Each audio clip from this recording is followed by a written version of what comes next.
Before we start, let's all pray. Bago po tayo magsimula, tayo pong lahat po ay manalangin. Holy and gracious our Heavenly Father God who loves us, thank you so much for your grace and great love.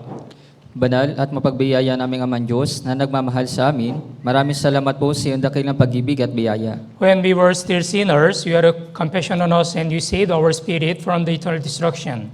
Nung kami po ay mga makasalanan pa, ikaw po ay nahabag sa amin at iniligtas mo po yung aming espiritu mula sa walang hanggang pagkawasak.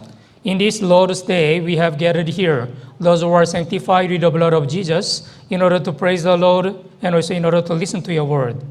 Ngayon po na araw ng Panginoon, kami po ng mga pinabanal ng dugo ng Panginoong Yesus ay nagkatipon upang makapakinig po ng iyong salita at upang purihin po ang Panginoon. Whenever we gather together, let us understand the will of God and also let us get the spiritual strength through the word of God and fellowship. Sa tuwing kami po ay nagkakatipon, nawa makakuha po kami ng espiritual na kalakasan sa pamamagitan po ng salita ng Diyos at ng fellowship. Especially, let us do not forget what is the real purpose of our life as a truly born-again Christian.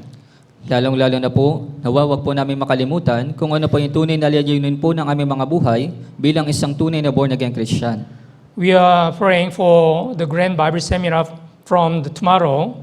Dinadalangin din po namin yung aming Grand Bible Seminar magmula po bukas. Let us do our best to invite our family members, friends, and neighbors. Gawin nawa po namin yung aming makakaya na maimbitahan po yung aming mga kapamilya, kapitbahay at mga kaibigan. Let us have one mind and cooperate to one another in order to evangelize lost souls.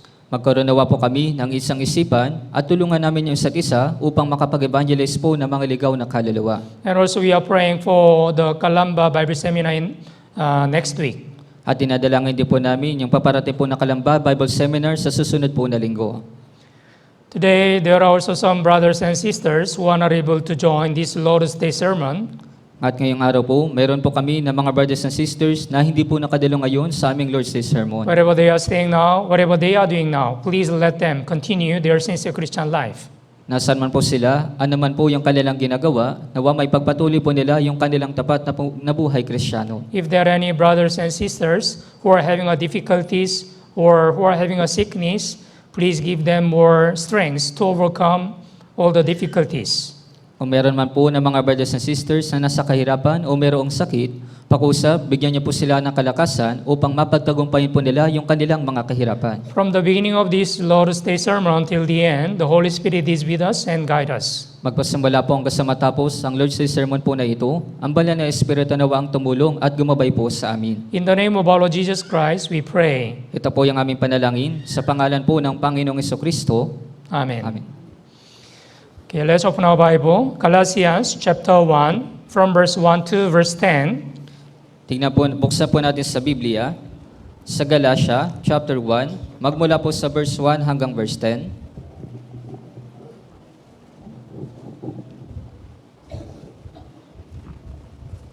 Galatians chapter 1, from verse 1 to verse 10. Sa mga taga-Galatia, chapter 1, magmula po sa verse 1 hanggang verse 10. Okay, babasahin ko po. Si Pablo na apostol, hindi mula sa mga tao o sa pamamagitan man ng tao, kundi sa pamamagitan ni Hesukristo at ng Diyos Ama, na muling bumuhay sa Kanya mula sa mga patay. At ang lahat ng mga kapatid na kasama ko, sa mga iglesia ng Galatia, sumainyo nawa ang biyaya at kapayapaang mula sa Diyos na ating Ama at sa ating Panginoong Hesukristo, na nagbigay ng Kanyang sarili dahil sa ating mga kasalanan upang tayo'y Kanyang mailigtas mula sa kasalukuyang masamang kapanahunan ayon sa Kanyang kalooban ng ating Diyos at Ama, sumakanya ang kalwalatian magpakilanman. Amen. Ako'y namamangha na napakabilis ninyong iniwan siya na tumawag sa inyo sa biyaya ni Kristo at bumaling kayo sa ibang ebanghelyo. Hindi sa may ibang ebanghelyo, kundi mayroong ilan na nanggugulo sa inyo at nagnanais na bulukdutin ang ebanghelyo ni Kristo. Subalit kahit kami o isang anghel mula sa langit ang mangaral sa inyo ng ebanghelyo na iba sa aming ipinangaral sa inyo, ay hayaan siyang sumpain. Gaya ng aming sinabi noong una, at muli kong sinasabi ngayon, kung ang sino man ay mangaral sa inyo ng ebanghelyo na iba kaysa inyong tinanggap na, ay hayaan siyang sumpain. Ako ba'y naghahangad ngayon ng pagsang-ayon ng mga tao o ng Diyos? O sinisikap ko bang bigyang lugod ang mga tao? Kung ako'y nagbibigay lugod pa rin sa mga tao, hindi sana ako naging alipin ni Kristo. Yes, it is too much grace of God that we are saved through the true gospel. Kaya talagang labis po na biyaya ng Diyos na tayo po ay naligtas sa pamamagitan po ng tunay na ebanghelyo. As you know, well, there are so many people who are attending to the church, Gaya po ng inyong nalalaman, maraming tao po na nagsisimba. but it's very difficult to find a truly born-again Christian among the churchgoers. Pero napakahirap po makatagpo ng tunay na born-again Christian sa mga taong palasimba. This, the book of Galatians explains how much the true gospel is important. Kaya ito pong aklat po ng taga-Galasya, ipinapaliwanag po nito kung gaano po napakahalaga yung tunay na ebanghelyo. Yeah, so through this Galatians chapter 1, today we are going to think about the importance of the true gospel. Kaya ngayon po, atin pong pag-iisipan sa pamamagitan po nitong Galasya chapter 1, yung kahalagahan po ng tunay na ebanghelyo.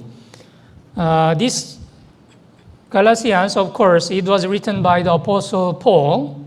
Siyempre po, ito pong aklat po ng Galasya, ito po ay isinulat ni Apostol Pablo.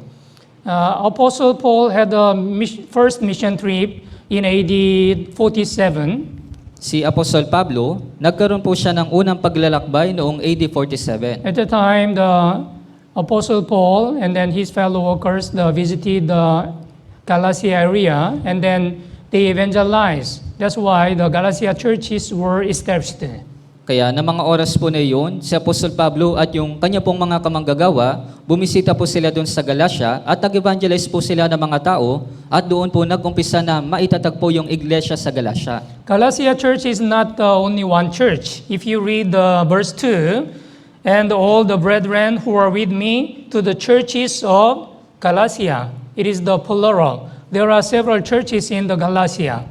Kaya hindi lamang po isang church yung Galasya, kundi sinabi po dito sa verse 2, at ang lahat ng mga kapatid na kasama ko sa mga iglesia ng Galasya. After 2 years later, AD 49, Apostle Paul had the second mission trip, and then he had a chance to visit the Galatia churches again. Kaya po, pagkalipas po ng 2 taon, muli pong nagkaroon po ulit ng pagkakataon na mabisita po ni Apostol Pablo sa ikalawang paglalakbay po niya, yung iglesia po sa Galasya. At the time, he find out Galatia churches were influenced by the wrong teaching and then forced the teachings. At ng mga oras po na iyon, natagpuan po ni Apostol Pablo na yung mga taga-Galasya, sila po ay naimpluwensyahan ng mga maling katuruan. After Apostle Paul left the Galatia church, the Judaizer who emphasized the law of the Moses, they came to the church and then they taught the wrong doctrine and the wrong teachings in the Galatian churches. Kaya po pagkalipas po, nung iniwan po ni Apostol Pablo, yung iglesia po ng Galasya, yung Judaizer, sila po ay nagtatag ng mga kautusan, nag-impluwensya po ng kautusan ni Moises. That's why Apostle Paul decided to write this epistle to the Galatia church in order to correct their wrong teachings. Kaya nga po si Apostol Pablo, isinulat niya po yung kasulatan po na ito para po sa mga taga-Galasya, para po maitama po yung mga maling katuruan. There are three important motives to record the book of the Galatia. Kaya meron pong tatlong mahalagang mga motibo para po maisulat ito pong aklat po ng Galasya. Number one, to make the Galatia church brethren return to the true gospel from the false doctrine. Pinakauna po, para po panumbalikin yung mga kapatiran sa Galasya sa tunay na ebanghelyo mula po sa maling katuruan. Let's open the Bible. Galatians Act chapter 15. Tingnan po natin sa mga gawa sa chapter 15.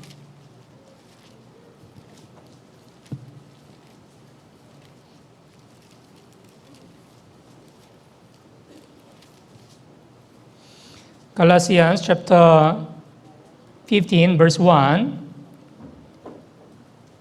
Sa mga gawa po, chapter 15 sa verse 1. Babasahin ko po. May ilang tao ang dumating mula sa Judea na nagtuturo sa mga kapatid, maliban na kayo'y tuliin ayon sa kaugalian ni Moises, hindi kayo maliligtas.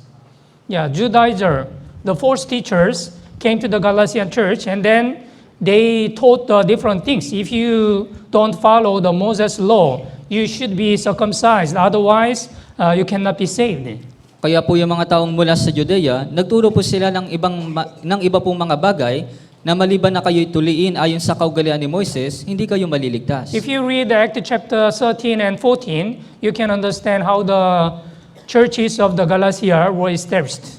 Kaya kung titingnan po ninyo sa Gawa chapter 13 at sa chapter 14, makikita po ninyo kung paano po naitatag yung iglesia po ng Galatia. Yeah. Nowadays, there are also so many the false teachings and also the heresies. Kaya sa panahon din po natin ngayon, napakarami din po mga maling katuruan at ng mga maling pananampalataya. Once someone accept the false doctrine or wrong doctrine by the heresy, it is very difficult to correct it. Kaya kapag yung isang tao po ay tinanggap po yung maling doktrina o yung maling pananampalataya, napakahirap po na siya po ay maitama.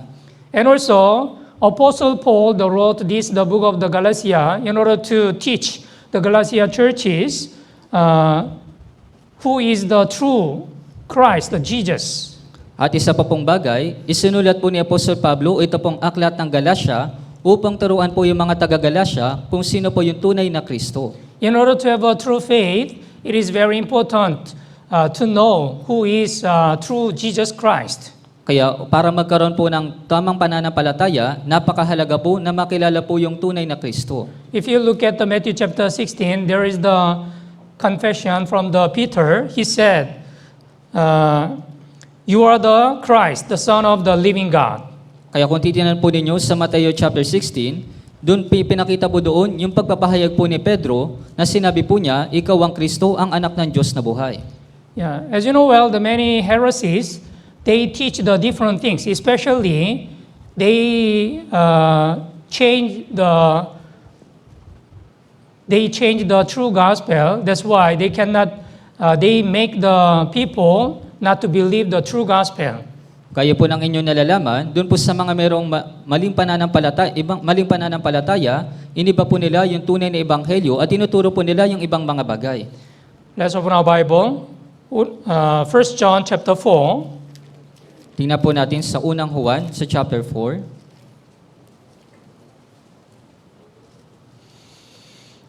From verse 1 to 3.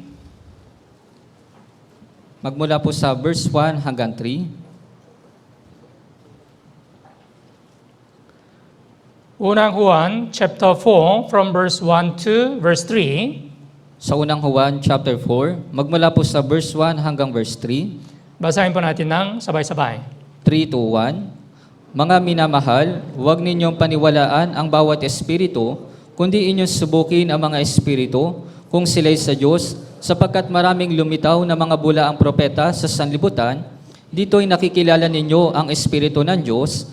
Ang bawat espiritong nagpapahayag na si Jesucristo ay naparito sa laman ay sa Diyos, at ang bawat espiritong hindi ipinahayag si Jesus ay hindi sa Diyos.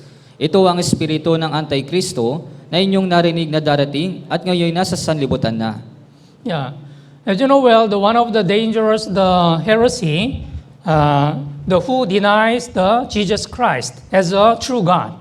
Gaya po ng inyong nalalaman, yung isa po sa pinakadelikado na erehiya ay yung pagtanggi po kay Jesucristo bilang tunay na Diyos. If you look at verse 3, and every spirit that does not confess that Jesus Christ has come in the flesh is not of God, and this is the spirit of the Antichrist, which you have heard was coming and is now already in the world.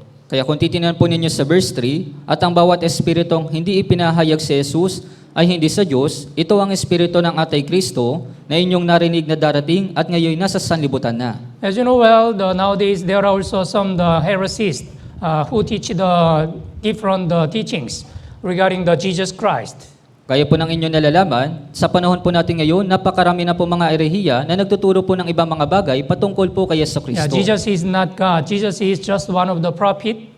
Kaya si Jesus hindi siya Diyos, kundi isa lamang siya sa mga propeta. Yeah, for example, the Jehovah's Witness or Iglesia ni Cristo. Kaya halimbawa po yung mga saksi po ni Jehovah, ako yan naman yung Iglesia ni Cristo. But Bible clearly says, who is Jesus? Jesus is God Himself. Pero malinaw po na sinasabi po ng Biblia kung sino po si Jesus, na si Jesus siya po mismo yung Yeah, Diyos. John chapter 10 verse 30, I and my Father are one. Kaya doon po sa Juan chapter 10 sa verse 30, ako at ang Ama ay iisa. And if you look at Isaiah chapter 9, verse 6 also, He is the everlasting Father. Yeah. Kahit kung titingnan nyo rin po sa Isaías chapter 9 sa verse 6, siya po yung walang hanggang Ama. And Almighty God. At siya po yung makapangyarihang Diyos. Yes, Jesus is God Himself. Opo, si Jesus, siya po mismo yung Diyos. 1 John chapter 5, Sa unang Juan sa chapter 5, verse 1. dito po sa verse 1, Okay, basahin po natin ng sabay-sabay. 3 to 1, ang sino mang sumasampalataya na si Jesus ay siyang Kristo ay ipinanganak ng Diyos at ang bawat umiibig sa magulang ay umiibig din naman sa anak. Yeah. So, as you know well, it is very important to know who is the only true God and who is Jesus Christ in order to have the eternal life.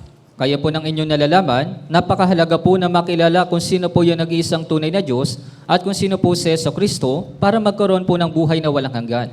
And number 3, why Apostle Paul wrote the book of the Galatia, in order to explain the difference between the true gospel and Judaism. At pangatlong bagay po, yung isa po sa mga bagay kung bakit po isinulat ni Apostol Pablo yung aklat ng Galatia para po ipaliwanag yung pagkakaiba sa pagitan ng tunay na ebanghelyo at ng Judaismo. Let's open the Bible. Galatians chapter 2, verse 16. Tingnan po natin sa Galatia, sa chapter 2 sa verse 16. Galatians chapter 2, verse 16. Sa Galatia, chapter 2 sa verse 16. Okay, basahin po natin ng sabay-sabay. 3 to 1.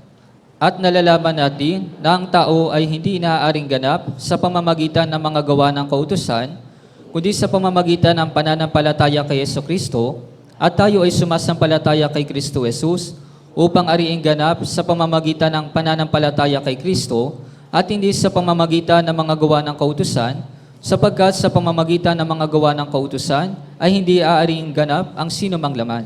Yeah, for by the works of the law, no flesh shall be justified. Kaya sinabi po, at sa pamamagitan ng mga gawa ng kautusan ay hindi aariing ganap ang sino mang laman. Yeah, so that's why also Bible says, those who are under the law, they are under the curse. Kaya nga po sinasabi po ng Biblia na yung mga nasa ilalim ng kautusan, sila po ay nasa ilalim ng sumpa. Yeah. Okay, let's go back to the Galatians chapter 1. Kaya balikan po natin sa Galatia sa chapter 1. From verse 1 to verse 3. Okay, babasahin ko po.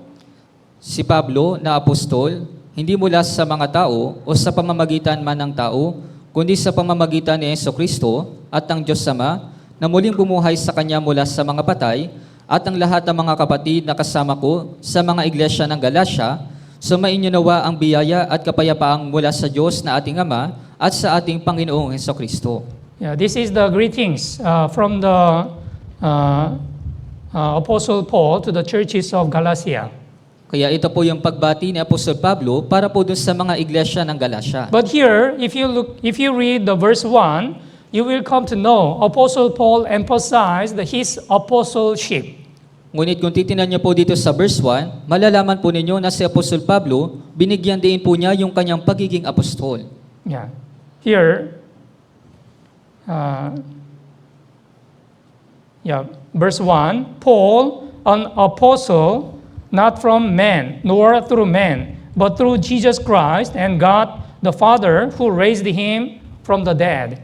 Yeah, why the Apostle Paul emphasized his apostleship to the churches of Galatia? Kaya bakit po ba binigyan din ni Apostol Pablo yung kanyang pagiging apostol doon po sa mga taga-Galatia? At the time, there were some criticism about Apostle Paul, that Apostle Paul is not the apostle. Kaya ng mga oras po na iyon, meron pong pamimintas po kay Apostol Pablo na si Apostol Pablo daw po ay hindi po siya isang apostol. Who is the apostle? Kaya sino po ba yung apostol? Yeah, apostle means among the disciples who were taught by the Jesus at that time directly. Kaya yung mga apostol, ibig sabihin po nito, sila po yung mga alagad na direkta po na naturuan po ni Jesus. Yeah, especially the 12 disciples, they were chosen by Jesus and also they were taught by Jesus directly. Kaya lalong-lalo na po yung 12 alagad, sila po yung naging alagad po ni Jesus at direkta po silang tinuruan ni Jesus. Yeah, that's why they became the apostle. But Apostle Paul, he did not receive the teaching directly from the Christ. Pero si Apostol Pablo po, hindi po niya natanggap yung katuruan ng direkta mula po kay Hesukristo. That's why there was the criticism. Apostle Paul is not the apostle. Kaya nga po mayroon pong ilang pamimintas sa kanya na si Apostol Pablo, hindi po siya isang apostol. But Bible clearly says Apostle Paul was chosen by Jesus as the vessel of the Gentiles. Pero malinaw pong sinasabi na Biblia na si Apostol Pablo, siya po ay pinili ni Jesus bilang kasangkapan sa mga Hintil. Let's open our Bible. Unang Timoteo chapter 1 verse 1. Tingnan po natin sa unang Timoteo sa chapter 1. Unang Timoteo chapter 1 verse 1. Sa unang Timoteo sa chapter 1 sa verse 1. Basahin po natin ng sabay-sabay. 3-1. Si Pablo, na apostol ni Kristo Jesus, ayon sa utos ng Diyos na ating tagapagligtas, at ni Kristo Jesus na ating pag-asa. Yeah. Paul, an apostle of Jesus Christ, by the commandment of God, our Savior, and Lord Jesus Christ, our hope. Apostle Paul testified how he became the apostle of Jesus Christ. Kaya si Apostol Pablo, siya po ay nagpapatotoo kung paano po siya naging apostol ni Hesukristo. Yeah, according to the God's will, he was chosen by Jesus, and also he was called as the vessel of the Gentiles. Kaya ayon po sa kalooban ng Diyos, siya po ay tinawag ni Hesukristo bilang kasangkapan po para po sa mga Hintil. Yeah. Galatians chapter 2, Sa mga taga-Galasya sa chapter 2, verse 8. Dito po sa verse 8. Galatians chapter 2, verse 8.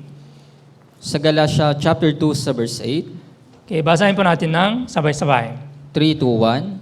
Sapagkat ang gumawa sa pamamagitan ni Pedro sa pagka-apostol sa mga tuli, ay siya rin gumawa sa akin sa pagka-apostol sa mga Hintil. Yeah, as you know well, the Peter is well known as the apostle of the Jews.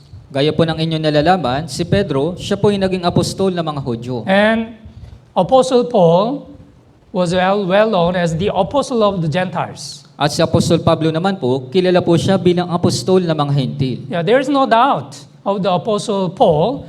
He was called as the apostle. There are so many Bible verses. Kaya wala pong anumang pagdududa na si Apostol Pablo, siya po ay isang apostol ayon po sa maraming talata sa Biblia. Yeah, there is no like the apostle Paul, because he recorded the 14 books of the New Testament. Kaya wala pong ibang apostol na kagaya po ni Apostol Pablo dahil isinulat po niya yung 14 na aklat sa Bagong Tipan. Yeah, we can say the apostle Paul, he really followed the Jesus Christ very closely, Kaya rather than any others. Kaya masasabi po natin na si Apostol Pablo talagang malapit po siyang sumunod kay Jesus kaysa po sa ibang mga apostol. That's why the apostle Paul said, if you look at 1 Corinthians chapter 1 verse 2, as I imitate Christ, just imitate me. Kaya gaya po ng sinabi po niya sa unang Korinto sa chapter 11 sa verse 2, kayo maging tulad sa akin, gaya ko kay Kristo. Yes, Apostle Paul tried to imitate the Jesus Christ very closely. That's why he was able to say confidently to other brethren, imitate me. Kaya nga po si Apostol Pablo, siya po ay malapit na sumusunod po kay Kristo, kaya matapang po niya sinabi sa mga kapatira na maging tulad kayo sa akin. Yeah, among our brethren, who can say like this, right? Who can say, imitate me? Kaya sama atin po mga kapatiran, sino po yung kaya magsabi po nito na maging tulad kayo sa akin? I think it is only the Apostle Paul can say, because he really followed the Jesus Christ, and also he really sacrificed all his life for the preaching the gospel. Kaya sa tingin ko po, si Apostol Pablo lamang po yung kayang magsabi po nito dahil talagang sumunod po siya kay Jesus at isinakripisyo niya po yung kanyang buhay sa pangangaral po ng Ebanghelyo. Okay, let's go back to Galatians chapter 1. Balikan po ulit natin sa Galasya sa chapter 1. Okay, from verse 6 to verse 8. Magmula po sa verse 6 hanggang verse 8. Okay, babasahin ko po. Ako'y namamangha na napakabilis ninyong iniwan siya na tumawag sa inyo sa biyaya ni Kristo at bumaling kayo sa ibang ebanghelyo. Hindi sa may ibang ebanghelyo, kundi mayroong ilan na nanggugulo sa inyo at nagnanais na baluktutin ang ebanghelyo ni Kristo. Subalit kahit kami o isang anghel mula sa langit ang mangaral sa inyo ng ebanghelyo na iba sa aming ipinangaral sa inyo, ay hayaan siyang sumpain. Yeah, as you know well, churches of the Galatia, they did not accept the moral sins, but they accept the false doctrine, false teachings. Kaya po ng inyo nalalaman, yung mga taga-Galasya, hindi po sila tumanggap ng mga moral po ng mga kasalanan, pero tumanggap po sila ng maling doktrina o katuruan. But sometimes it is much more dangerous, the false doctrine and then false teaching, rather than any other moral sins. Pero minsan po, mas delikado po yung pagtanggap ng mga maling doktrina o katuruan kaysa po sa mga moral na kasalanan. In case of the moral sins can be corrected easily, but false doctrine or false teachings, once you are affected, it is very difficult to correct it. Kaya madali lamang po na maitama yung mga moral po na kasalanan, pero kapag ikaw po ay naapektuhan ng maling doktrina o katuruan, napakahirap po nito. Yeah, sometimes it happens also when among the brothers and sisters, those who really seek the new one or new teaching, continuously, that's why they are searching so many the YouTube or any other Facebook. That's why they accept the wrong teachings, and then they will be affected. Kaya po yung ilan po mga brothers and sisters, minsan sila po ay naghahanap ng mga bagong katuruan sa mga YouTube o sa Facebook, kaya madali po silang naapektuhan. But it is very dangerous. Yeah. Once you are affected, it is very difficult to correct it. Kaya ngunit ito po ay napakadelikado, kapag ikaw po ay naapektuhan nito, napakahirap po na maitama nito. Yeah, even the Apostle Paul, if you look at the verse 8, verse 7, yeah, which is not another, but there are some who trouble you and wanted to pervert the gospel of Christ. Apostle Paul clearly said there is no any other gospel. Kaya malinaw pong sinabi ni Apostol Pablo na wala pong ibang ebanghelyo. And verse 8, but even if we or an angel from heaven preach any other gospel to you than that we have preached to you, let him be accursed. Pero sinabi po ni Apostol Pablo sa verse 8, subalit kahit kami o isang anghel mula sa langit ang mangaral sa inyo ng ebanghelyo na iba sa aming ipinangaral sa inyo, ay hayaan siyang sumpain. You know, we should remember, even Satan also himself pretend angel of the light. Alam niyo po na minsan, maging si Satanas, nagpapanggap po siya bilang anghel ng liwanag. Do you know even the Satan is working inside the church? Alam niyo po ba na maging si Satanas, kumikilos po siya sa loob ng church? Yeah, outside of the church, among the unbelievers, Satan is trying to disturb the unbelievers not to believe. Kaya si Satanas, doon po sa mga nasa labas po ng church, sinusubukan niya po na galuhin yung mga tao na wag pong maniwala. So Satan will make the people very busy.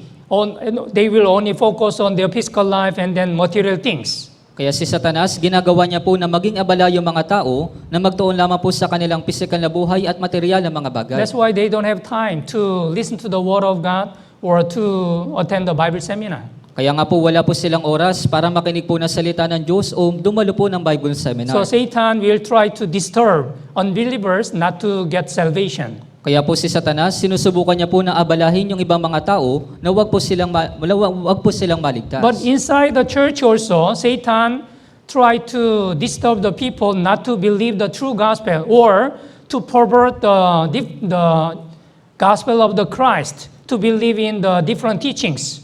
Ngunit maging si Satanas po, siya rin po ay inaabala niya po yung mga tao sa loob ng church na wag po silang sumampalataya sa tunay na ebanghelyo o tinuturo po yung ibang mga bagay. If you read the Acts, the apostles already warned about the false teaching and the false doctrine. Kaya kung titinan niyo po sa mga gawa, nagbabala na po yung mga apostol na patungkol po sa mga muling doktrina o maling katuruan. Gawa, chapter 20, Sa gawa po, sa chapter 20,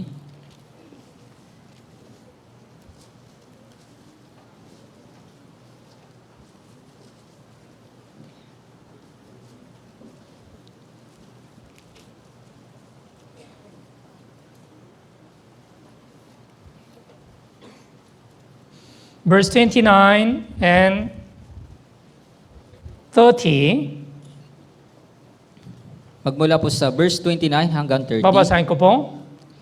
Alam ko na pag-alis ko ay papasok sa kalagitnaan ninyo ang mababangis na asong gubat na walang patawad sa kawan, at lilitaw mula sa inyo na ring kasamahan ang mga taong magsasalita ng mga bagay na lihis upang akitin ang mga alagad na sumunod sa kanila. Yeah. Also, from among yourselves, men will rise up, speaking perverse things to draw away the disciples after themselves. Right? So, in order to deceive the people, they will teach the different things. Kaya para madaya po nila yung ibang mga tao, ituturo po nila yung ibang mga bagay. Yeah. One of the important signs in the end of ages, according to the Matthew chapter 24, there will be a lot of the false prophet and then false teachers. Kaya isa po sa pinakamahalaga mga tanda sa huling panahon, doon po sa Matthew chapter 24, ay yung mga bulaang propeta at yung mga buraang guro. Yeah. Nowadays, how many the false prophet and the false teachers all over the world? Kaya sa panahon po natin ngayon, gano'n na ba karami yung mga bulaang propeta o mga bulaang guro sa mundo po natin? Yeah. If we are not be careful, we can be also deceived. Kaya kung hindi po tayo magiging maingat, maaari din po tayo na madaya. 2 Timothy chapter 4, Sa ikalawang Timoteo po, sa chapter 4,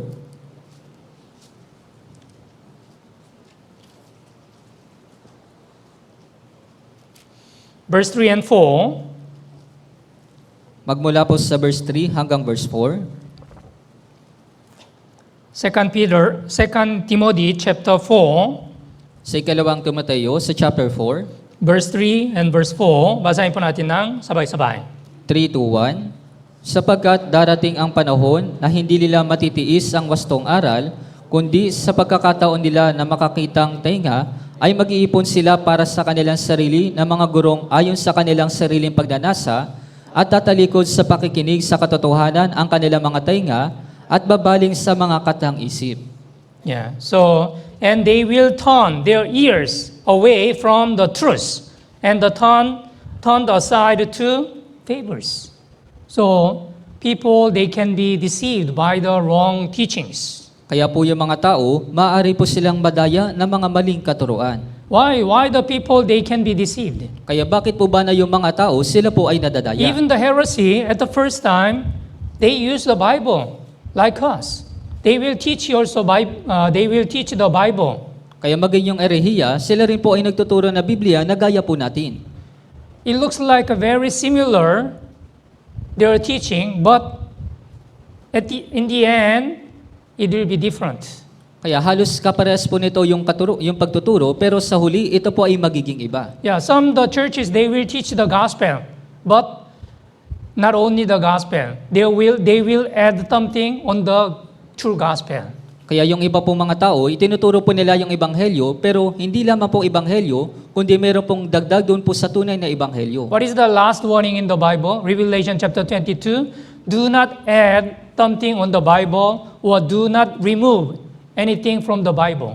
Kaya ano po yung babala doon po sa Apocalypse chapter 22, huwag kang magdadagdag o magbabawas ng anumang bagay sa Biblia. Yes, gospel is the only one gospel, the truth.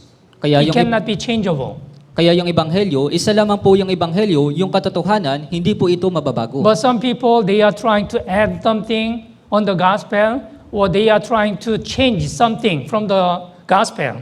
Pero yung ibang mga tao po, sila po ay nagdadagdag ng ibang mga bagay sa ebanghelyo o nagbabago po sila ng ibang mga bagay patungkol sa ebanghelyo. Yeah, that is not the true gospel. Kaya hindi po iyon tunay na ebanghelyo. Yeah. Gospel is not changed. Kaya po yung ebanghelyo ay hindi po nababago. 2 Peter chapter 2, Sa ikalawang Pedro po sa chapter 2,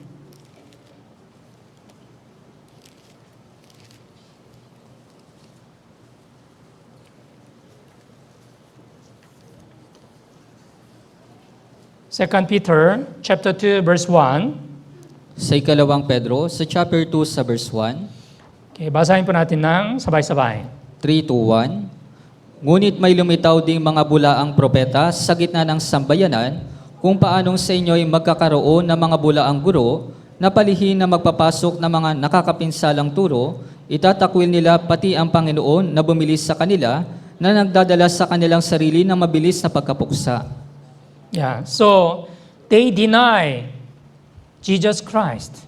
That is the dangerous, the heresy. Kaya ikinakaila po nila si Jesucristo, ito po yung isa sa pinakadelikadong erehiya. Yeah. So we should be careful from this kind of the heresy or different teachings. Kaya dapat po tayong maging maingat sa mga ganito pong uri po ng mga erehiya o maling katuruan. Yeah, why the different gospel was happened? Kaya bakit po ba nagkaroon ng ibang ebanghelyo? Because the people sometimes they are trying to follow the human's teaching or the human's doctrine.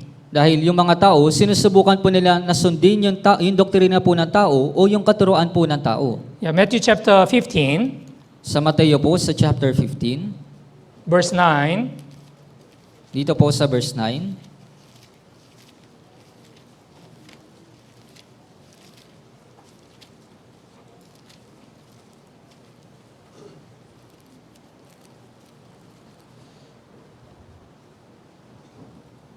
Matthew chapter 15, verse 9.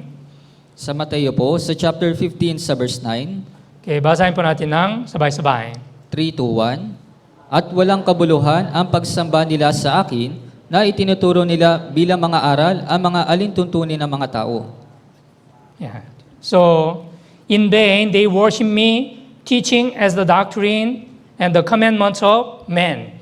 Yeah, man's teaching or man's the doctrine. It is the beginning of the heresy. Kaya po yung katuruan po ng tao o yung doktrina po ng tao, ito po yung pasimula po ng erehiya.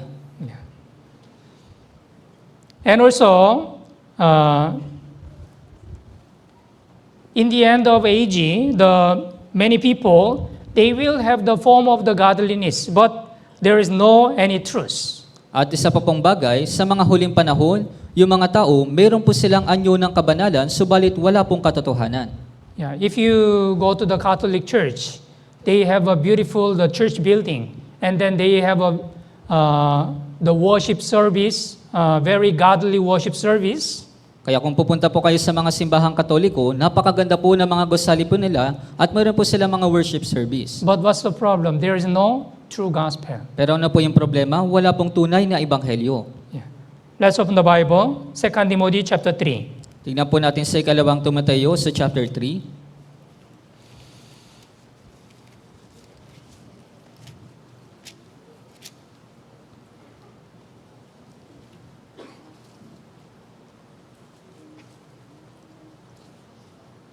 Verse 5, Dito po sa verse 5. 2 Timothy chapter 3, verse 5. Okay, basahin po natin ng sabay-sabay.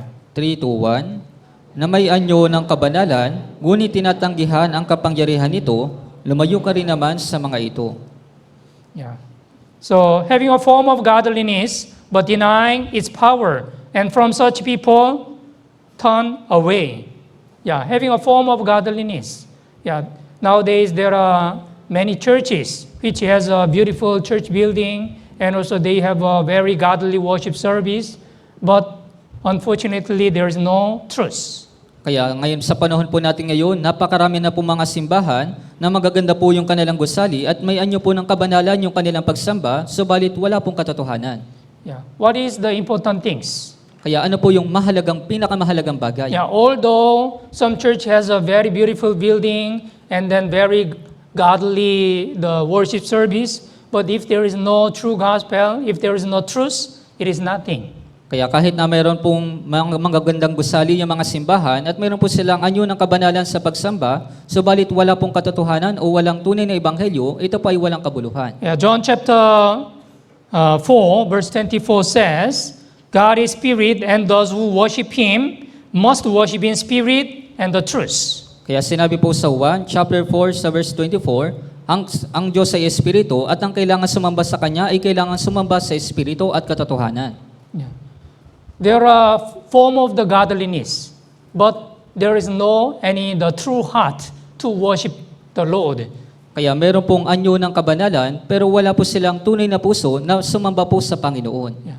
When we serve the Lord, also we need to check our heart, how we serve the Lord.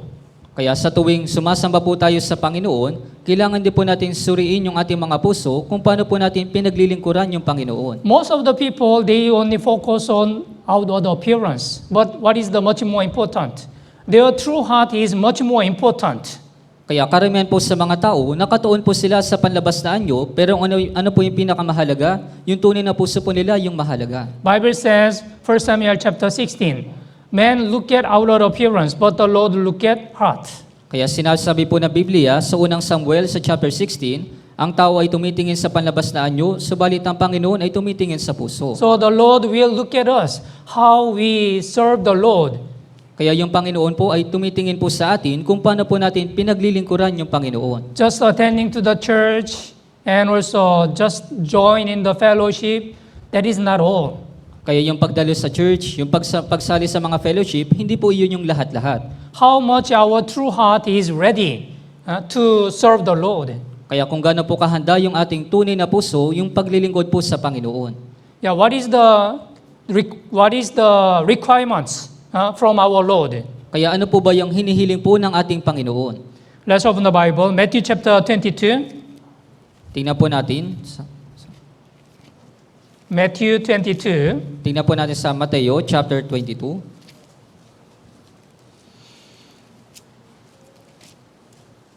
verse 37. Dito po sa verse 37. Matthew chapter 22, verse 37. Basahin po natin ng sabay-sabay. 3 to 1. At sinabi sa kanya, ibigin mo ang Panginoon mong Diyos ng buong puso mo, at ng buong kaluluwa mo, at ng buong pag-iisip mo.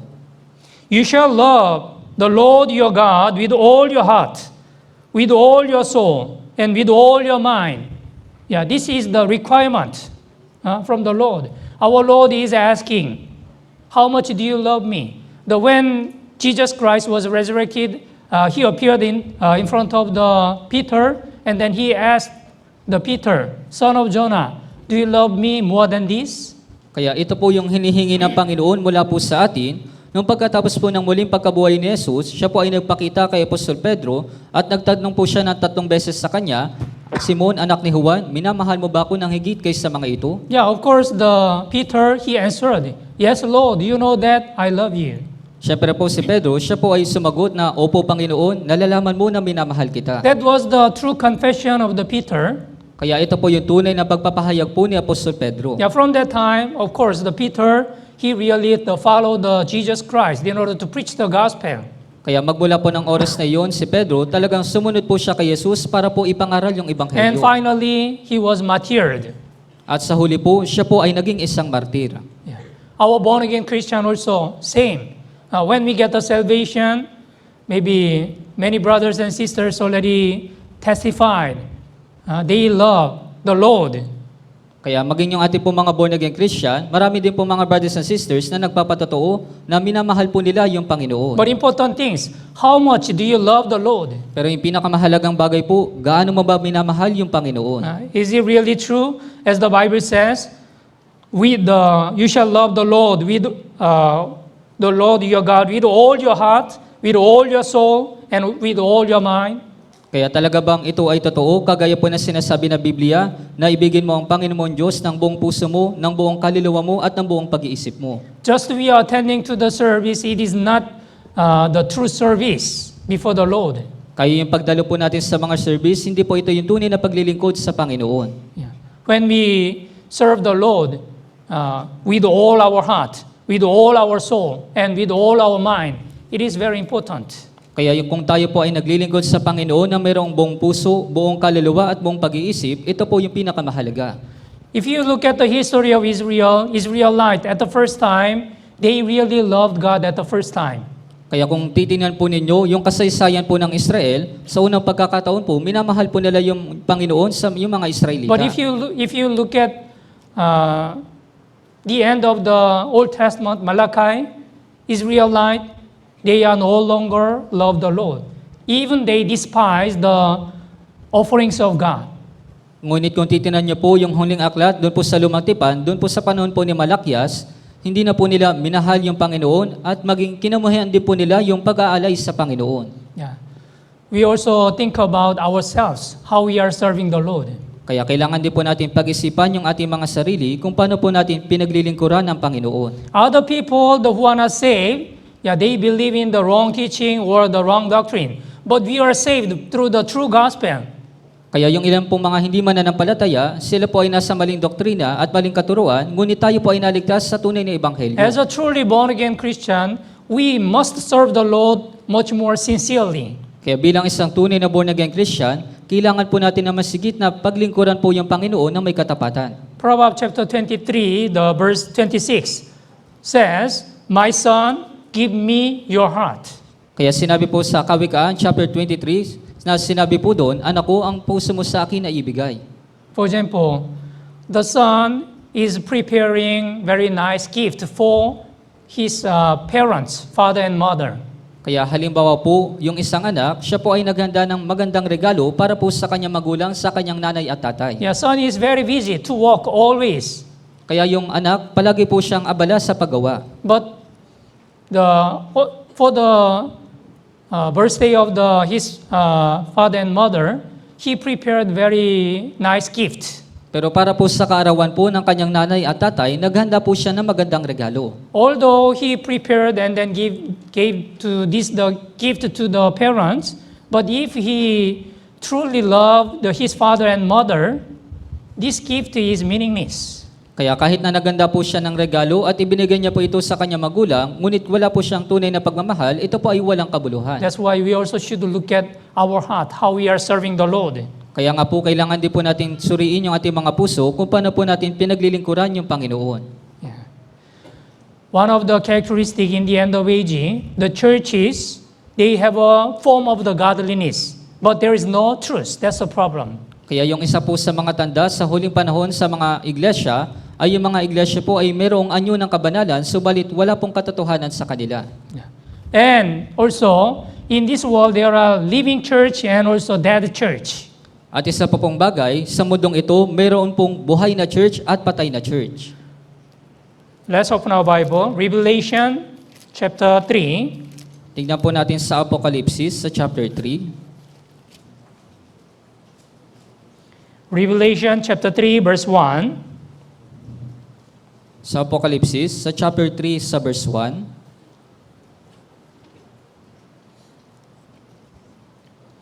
Okay, basahin po natin ng sabay-sabay. 3:1. At sa anghel ng iglesia sa Sardis ay isulat mo, ang mga bagay na ito ay sinasabi na may 7 espiritu ng Diyos at may 7 bituin. Alam ko ang iyong mga gawa, sa pangalan ikaw ay nabubuhay, ngunit ikaw ay patay. I know your works, that you have name, that you are alive, but you are dead.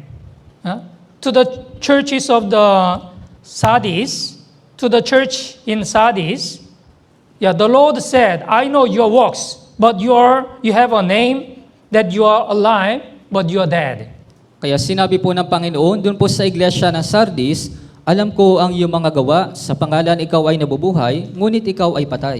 Yeah, in this world, there are many churches, but before God, some churches, they are dead church. But some churches, they are living church. Kaya dito po sa mundo, napakarami po mga churches, ngunit sa harapan po ng Diyos, mayroon pong mga buhay na church at patay po na church. I believe our church is living church. How can we know whether it is the living church or dead church? Kaya ako po ay naniniwala na yung ating pong iglesia, ito po ay buhay na church. Kaya paano ba natin malalaman yung patungkol sa buhay na church at patay na church? Dead church, there is no true gospel. Yung patay po na church, wala po itong tunay na ebanghelyo. Although the people, they attend the church for a long time, 10 years or 20 years, but they cannot be saved because they cannot hear the true gospel. Kaya kahit na dumadalo yung mga tao sa loob po ng mahabang panahon, ng 10 taon o 20 taon, ngunit hindi po sila naliligtas dahil hindi pa po nila napapakinggan yung tunay na ebanghelyo. That's why there is no works of the Holy Spirit through the dead church. Kaya nga po wala pong pagkilos ng Espiritu Santo doon po sa mga patay na church. But the living church is different. Living church has a true gospel of salvation. Ngunit yung buhay po na church, ito po ay yung buhay po na church ay meron pong tunay na ebanghelyo. And the true church the living church is moving continuously in order to preach the gospel, in order to accomplish the will of God. At yung buhay po na church, patuloy po itong kumikilos para po maipangaral po yung ebanghelyo at may sakatuparan po yung gawain ng Diyos. As you know well, our church officially started 1983, 42 years ago. Kaya gaya po ng inyo nalalaman, nagsimula po yung ating church noong pong 1983. In Korea, we have 232 churches. All over the world, 82 countries. There are 1,100, around 40 churches. Kaya sa Korea, meron po tayong 232 na mga churches. Kaya meron po tayong churches sa 82 po na mga bansa. At sa buong mundo po ay 1,140 po na mga churches. Here in the Philippines, since we officially started the 2004, it's already 21 years, right? And then now we have churches, 100 churches and 59 the mission branches. So total 159 churches. Kaya po dito po sa Pilipinas, nag-umpisa po tayo noong 2004, kaya 21 years na po yung nakakalipas, at ngayon po meron na po tayong 159 na mga churches. 21 years ago, there was the only one church, the Manila Central Church. We started first. Kaya 21 years na po yung nakakalipas, meron lamang pong isang church at nag-umpisa po yung Manila Central Church. But now, we have only church, the 100 and the 59 mission branches. Pero sa ngayon po, meron na po tayong higit sa 100 churches at meron na po tayong 59 mission branches. As the Bible says, when the seed fell on the good ground, it will grow and then it will bear the fruits, right? 100-fold, 60-fold, and 30-fold. Kaya po gaya po na sinasabi ng Biblia, kapag yung bini po ay nahulog doon sa mabuting lupa, ito po ay nagbubunga ng 100 at 60 na po o 20. Yeah, we can clearly say this is the works of the Holy Spirit. Without help of the Holy Spirit, nobody can be saved. Kaya masasabi po natin na ito po yung gawa ng Espiritu Santo dahil kung wala po yung pagkilos ng Espiritu Santo, wala pong sinuman yung maliligtas. And I was born again the March 9, 1990, 35 years ago. At ako rin po ay naborn again noong March 9, 1990, 35 years na po yung nakakalipas. Yeah, from that time, I joined so many Bible seminar, but the gospel was not changed at all. Kaya, nung mga oras po na yun, ako rin po ay dumalo ng napakaraming Bible seminar, ngunit yung Ebanghelyo, hindi po ito nabago. The gospel, when I get the salvation, and then now, when we preach the gospel, it is the same gospel. It was not changed at all. Kaya yung Ebanghelyo na natanggap ko po nung ako po ay naligtas, at ngayon po na ipinapangaral po natin yung Ebanghelyo, hindi po nagbago yung Ebanghelyo. Of course, the gospel came from the Bible, and then it is not changed at all. Siyempre po yung Ebanghelyo, nagmula po ito sa Biblia at hindi po ito nagbago. Yeah. That's why the book of Galatia emphasized the importance of the true gospel. Kaya nga po, yung aklat po ng Galatia, binibigyan din po nito yung kahalagahan po ng tunay na Ebanghelyo. Let's open our Bible. 1 Timothy chapter 3. Tignan po natin sa unang Timoteo sa chapter 3.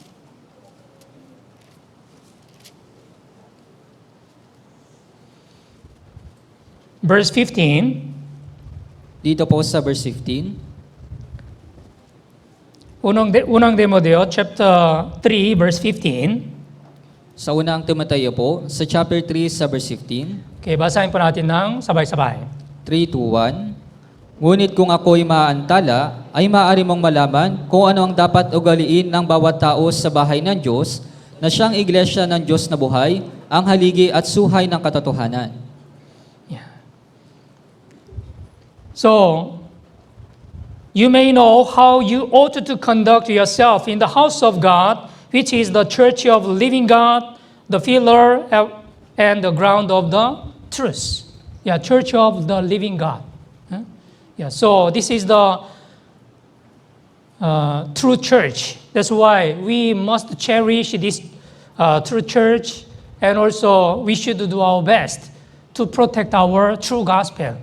Kaya ito po yung tunay na church, kaya dapat po nating mahalin yung tunay na church at dapat po nating protektahan yung ating tunay na ebanghelyo. Okay, let's go back to Galatians chapter 1, verse 8. Balikan po natin sa Galatia, sa chapter 1 sa verse 8.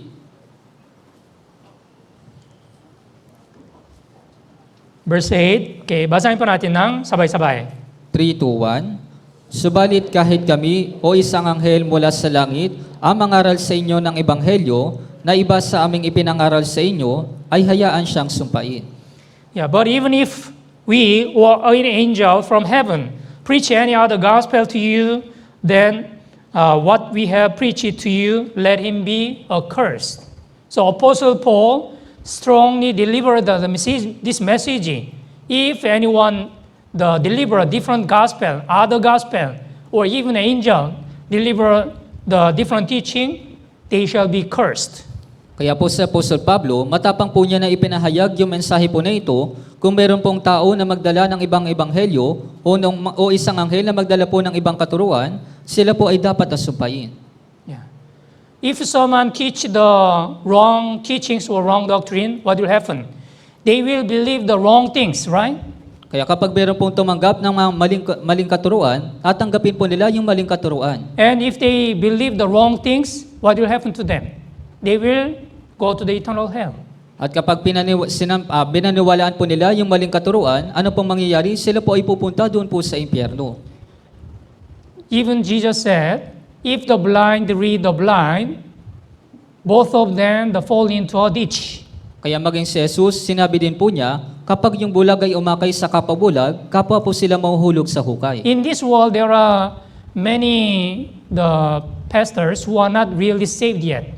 Kaya sa mundong ito, napakarami pong mga pastor na hindi po talaga naliligtas. Yeah, Matthew chapter 7 verse 21 says, not everyone who says me Lord, Lord shall enter the kingdom of heaven. Kaya sinabi po sa Mateo chapter 7 sa verse 21, hindi ang lahat na nagsasabi sa akin, Panginoon, Panginoon, ay papasok sa kaharian ng langit. Yeah, Matthew chapter 7 verse 22, have you not prophesied in your name and cast out demons in your name and done many wonders in your name? Kaya sa Mateo chapter 7 sa verse 22, hindi ba kami nagpropesiya ng maraming bagay sa iyong pangalan at gumawa ng maraming gawang mga makapangyarihan sa iyong pangalan? Yeah, many pastors and many evangelists, they perform some the wonders. They cast out demons, and also they can heal some sickness. Kaya napakarami po mga pastor at napakarami po mga ebanghelista na sila po ay sila po ay nagpapalaya sa mga demonyo, nagpapagaling po ng mga sakit. Although they have done many wonders in the name of the Jesus, but when they stand before the Lord, Matthew chapter 7 verse 23 says, I never knew you. Depart from me, you who practice lawlessness. Kaya kahit na gumawa po sila ng maraming gawang makapangyarihan sa pangalan po ni Jesus, pero sa pagtayo po nila sa harapan ng Panginoon, sasabihin po sa kanila, hindi ko kayo kilala kailanman, lumayo kayo sa akin, kayong gumagawa ng kasamaan. Yes, they will be rejected by the Jesus because they are not really saved. Kaya sila po ay tatanggihan po ni Jesus dahil hindi po sila mga ligtas. Yeah.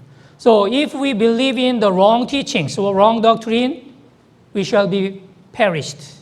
Kaya kung tayo po ay maniniwala sa maling doktrina o maling katuruan, tayo po ay mapapahamak. So as far as are concerned, the true gospel, we must be strict, and then we must keep the true gospel until the end. Kaya hanggang sa dahil meron pong pakialam sa tunay na ebanghelyo po na ito, dapat po tayong maging stricto at dapat po natin protektahan yung tunay po na ebanghelyo. Let's open our Bible, Matthew chapter 13. Tingnan po natin sa Mateo sa chapter 13.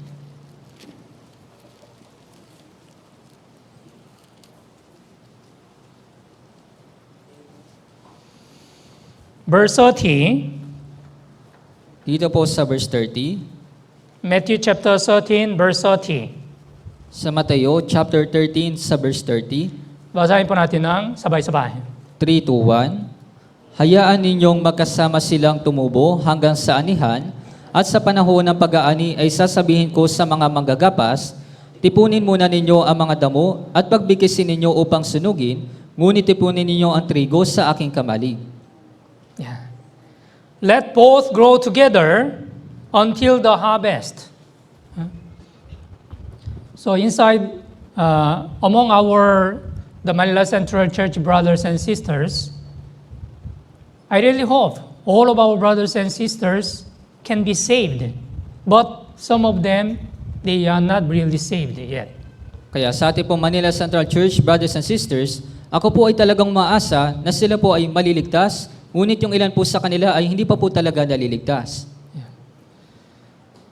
So, here, the wheat and also tares, it is mixed. Kaya dito po, yung damo at yung trigo, ito po ay pinaghalo.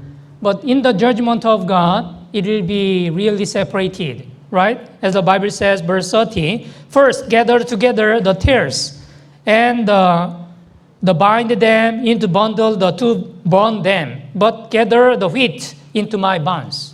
Kaya ito pong yung mangyayari sa paghuhukom po ng Diyos, kaya pinakauna po, tipunin muna ninyo ang mga damo at pagbigasin ninyo upang sunugin, ngunit tipunin ninyo ang trigo sa aking kamali. Yeah, this is the destiny of the difference.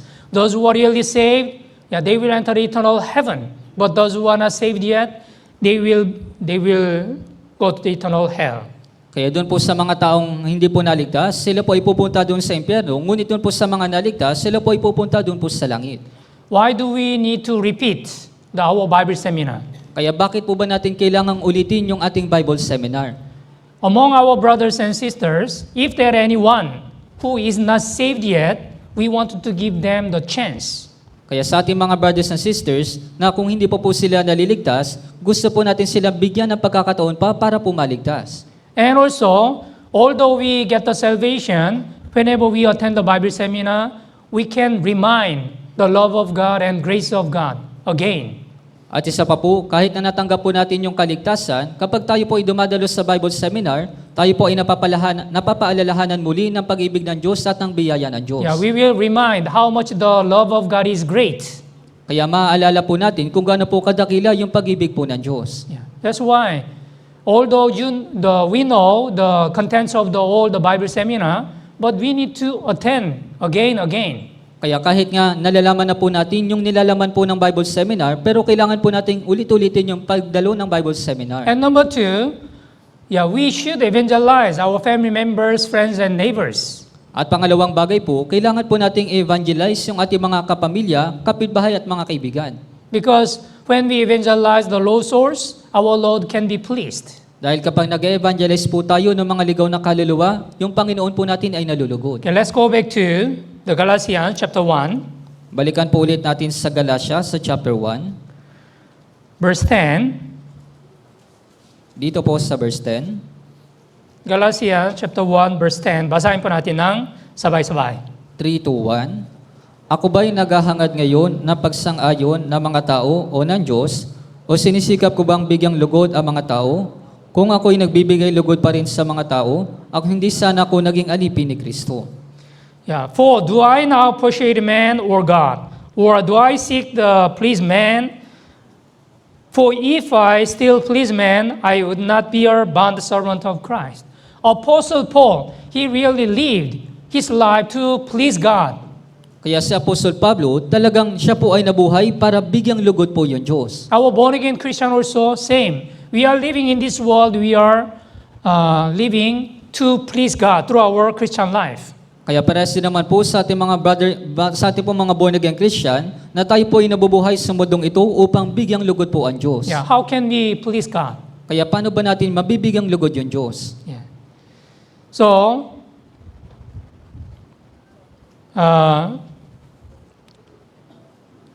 through born-again Christian, they will try to reveal the God's glory through their lives.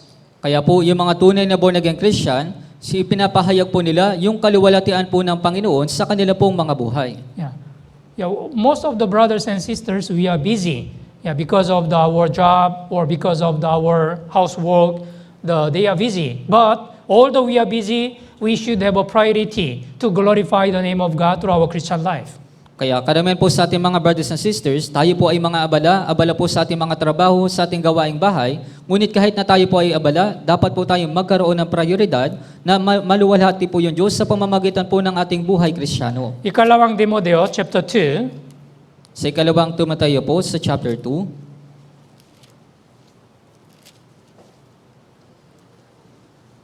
verse 4,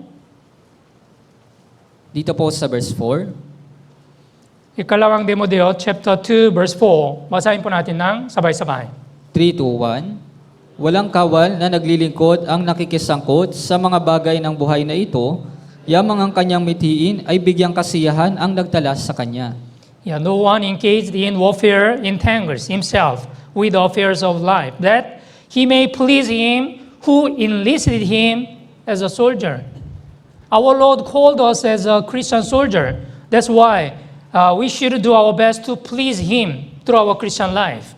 Kaya yung ating pong Panginoon, tinawag niya po tayo para po maging kawal ni Kristo. Kaya nga po dapat po natin bigyang lugod po yung Diyos sa pamamagitan po ng ating buhay When Kristiyano. we are living for the glory of God, we can please God. We can please Him. Kapag tayo po ay nabubuhay para po sa kaliwalhatian ng Diyos, mabibigyang lugod po natin yung Diyos. Yeah, as you know well, the Matthew chapter 6, verse 31, seek first the kingdom of God and His righteousness, and He shall be added. He shall be added to you. Kaya kagaya po na sinabi sa Matthew chapter 6, sa verse 31, ngunit tunapan muna ninyo ang kanyang kaharian at ang kanyang katwiran, at ang lahat ng mga bagay na ito ay pawang idaragdag sa inyo. Yeah, as a born-again Christian, we should seek first His kingdom and His righteousness. Kaya bilang isang born-again Christian, dapat po nating unahin na hanapin yung kanyang kaharian at yung kanyang katwiran. And Lucas chapter 15, At sa Lucas po, sa chapter 15,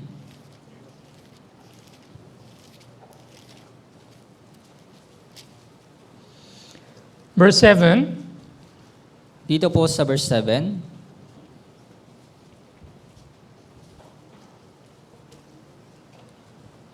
Lucas chapter 15, verse 7, basahin po natin ng sabay-sabay.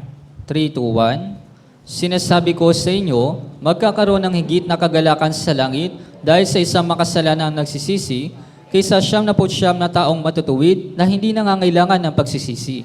Yeah, I say to you that likewise, there will be more joy in heaven over one sinner who repents than over 99 just person who need no repentance. When the one sinner repent his sin and return to the Lord, there will be more joy, great joy to the Lord, rather than 99 just person. Kaya po kapag yung isang makasalanan po ay siya po ay nagsisi at balik sa Panginoon, magkakaroon po na masigit na kagalakan kaysa po dun sa 99 na taong matutuwid na hindi po nangangailangan ng pagsisisi. Our born-again Christian, we are living in this world to please God through our Christian life. Kaya tayo po mga born-again Christian, tayo po ay nabubuhay sa mundong ito upang bigyang lugod po yung Diyos sa ating buhay Kristiyano. That's why, while we are living in this world, we should do our best to evangelize the lost souls. Kaya nga po, habang tayo po ay nabubuhay sa mundong ito, dapat po natin gawin yung ating makakaya na makapag-evangelize po ng mga ligaw na kaluluwa. As you know well, from tomorrow, we are going to start our Grand Bible Seminar.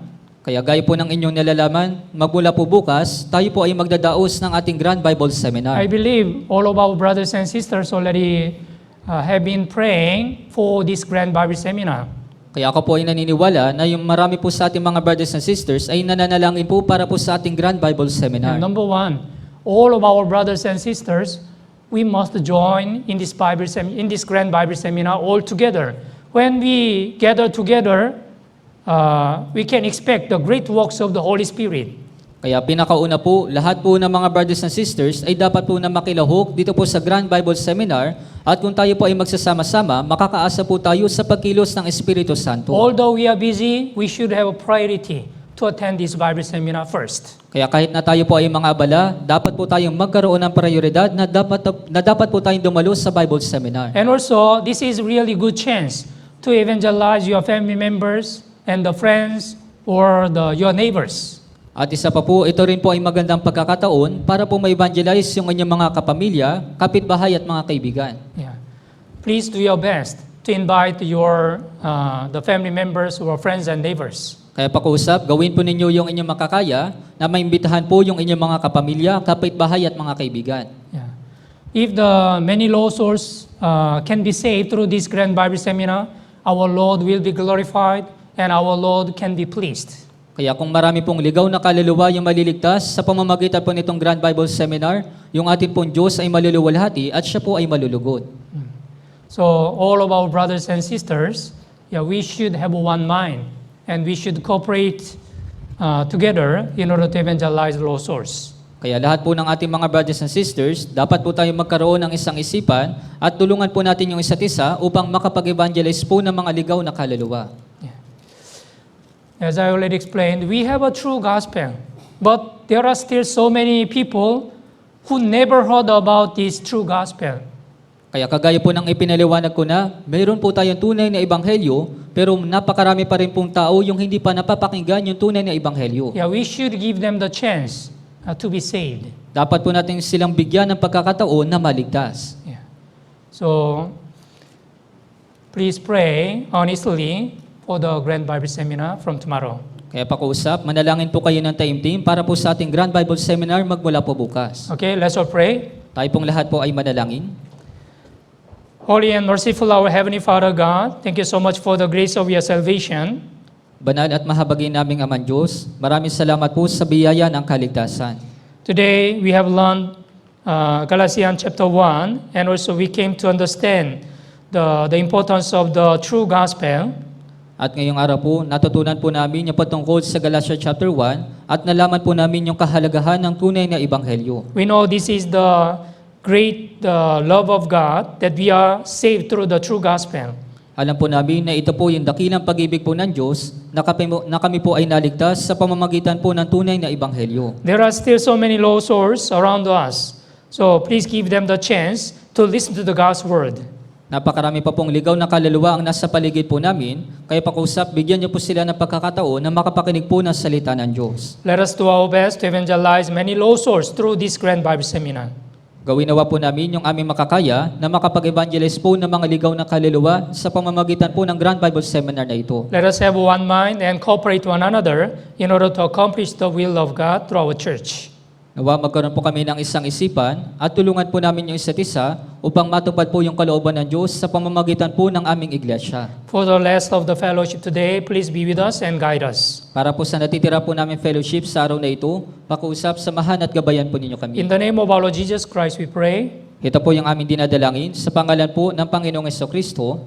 Amen. Amen.